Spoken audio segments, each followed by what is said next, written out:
I recently saw you had a contest in regards to the new single you had with Time Awoia, where you had a lot of people, do some Right. really cool dancing. So what was that about? So that was honestly, we wouldn't even think about doing a challenge. It was honestly, so that there's that new app, the TikTok. Yeah. I'm not really a social media guy. I kind of just like to browse through every now and then. But I noticed my daughter has TikTok, and I ended up getting a TikTok. My wife got a TikTok, and then we just see a bunch of dances. So me and my wife actually came up with that dance, and we did it. And then her niece picked it up, and her niece just started doing it. And then her cousin started doing. Next, it was like it was still a challenge. Like we had initially just said, let's do a challenge, just to do a challenge. No Yeah. reward, but challenge, right?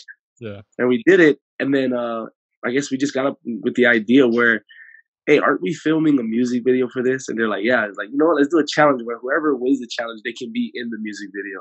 Yeah. So we ended up doing it, and we left it up to the people to vote. Everybody went on the website, they voted, and it was a close. If I'm not mistaken, the numbers of the top two were like 2 votes apart. So it was super close. And you mentioned your TikTok, man, and I'm pretty new to TikTok as well. And I Right. checked out your TikTok, and you post some really funny stuff, man. I'm cracking up through like all these video postings that you're doing with your TikTok, and you're Right. pretty creative. I'll give you that, man. So how do you come up for the ideas for these Hon- videos? uh, Honestly, there's some where I've seen videos, so I kind of mimic Oh, them and stuff like that. And there's some that I do come up on my own. I've honestly, I've always been a clown, man, since high school. I wasn't the class clown, but I've been noticed as one of the funny ones in the class to just do random stuffs. And I actually, a long time ago, I had a friend who used to film us in wood shop class where we used to mhm. build stuff. And I used to finish my project early Yeah. so I could go and make YouTube videos. And we used to call ourselves the Bullshit Productions. And I used to just literally just do comedy in the classroom. Like it was crazy. Our teacher would he tell me, if you finish your work, I can't say nothing. You finish your work, whatever you build, whatever you gotta build, I can't say anything. You can chill in the classroom and make your video. So I literally had like a good following in high school on just being crazy and funny. That was it. So before you actually started doing music full time, and you mentioned that you're a big guy, but you were actually a bouncer at a club. So how did you come from that doing that into actually doing music full time? I've always been in the music scene. I've just never been like professionally in the music scene. I've always well, I was getting paid to do music before. I was actually in a group. My Going into my junior year of high school, I was in a group called H Tray, and it was one of the local bands here.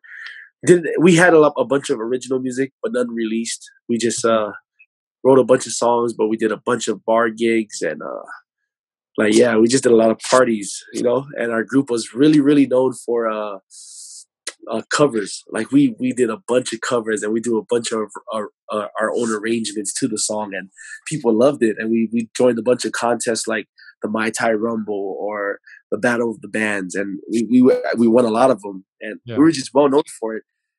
And I think our mindset at the time, we were all young. I was about 16 years old, and I was the youngest. Everyone, the other 3 singers, they had just graduated like around 2007.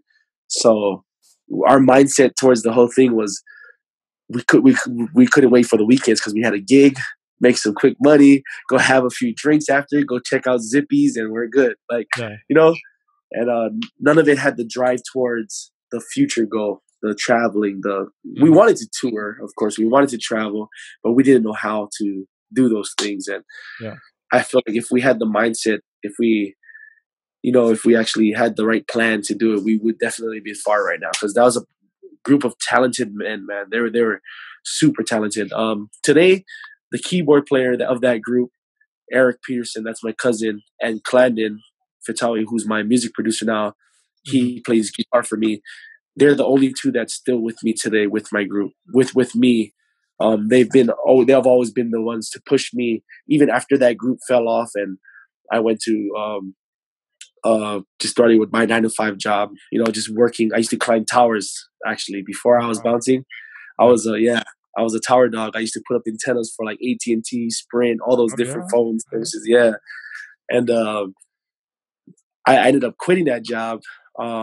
Just had some family things going on for me. I lost sight of everything, like what I wanted to do. So I started getting into a lot of bad stuff. I got into a lot of like things behind the bouncing scene, where just just yeah, doing some really bad stuff. And every time I seen the club, when I'm at the club and I'm working security, I would see Eric and Clandon and like a bunch of other people that I did know.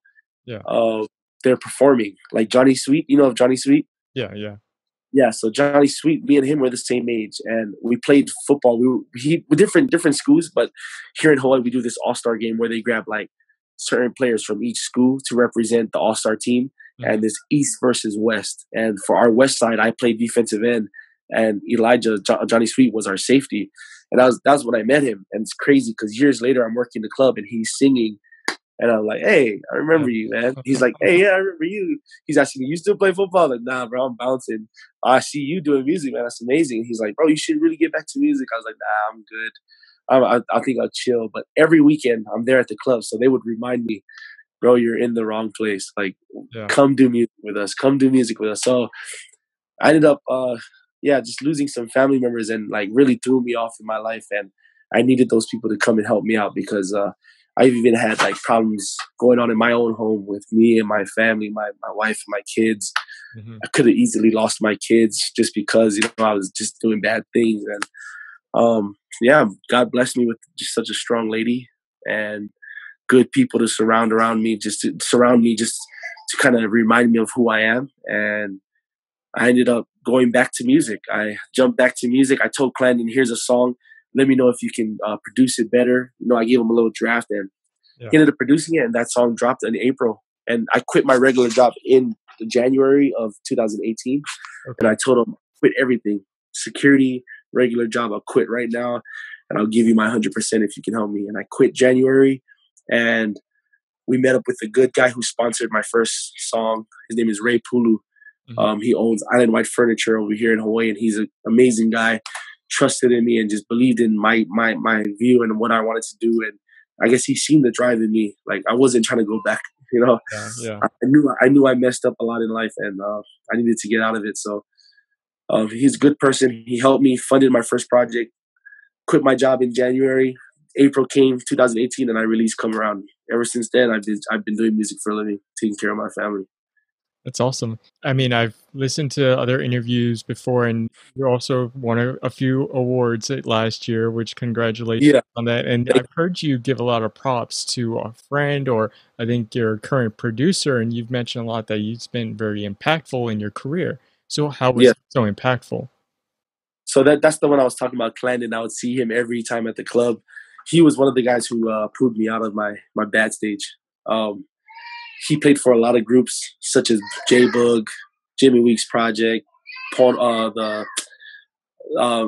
forgot their group name. They were together back in the day when I was working the club. He was playing with like a bunch of guys like Pono, then Mr. Shant, and them. And yeah, he would just see me at this. I was just working security, standing by the bar, checking IDs. Yeah. And he was one of them who would just come there and be like, "So you don't want to do music?" I was like, "Nah, I'm good." And he's like, "Well, you should really do music because you're very, very talented." And then we would have random conversations where he's like, "Have you heard this song? This and that." I'm like, I don't. I'm not a huge fan of that song. The radio has been playing like all right songs lately. He was like, "Well, you can change that." Yeah. You know what I mean? Like he would Yeah. like find a way to put it in my head. And I'm like, "Bro, I'm good. I don't want." Yeah. He's like, I'm just saying," and it was just repetitive, just every single weekend, just hitting me up, and I thought about it every time. Every time I went home that night, I would think about it. Hmm. Even nights where I was super drunk, but I should have been home, but I wasn't home, and I was out, and it caused big arguments with me and my wife, of course. Yeah. And those were the times where I really think about it, like, man, what am I doing?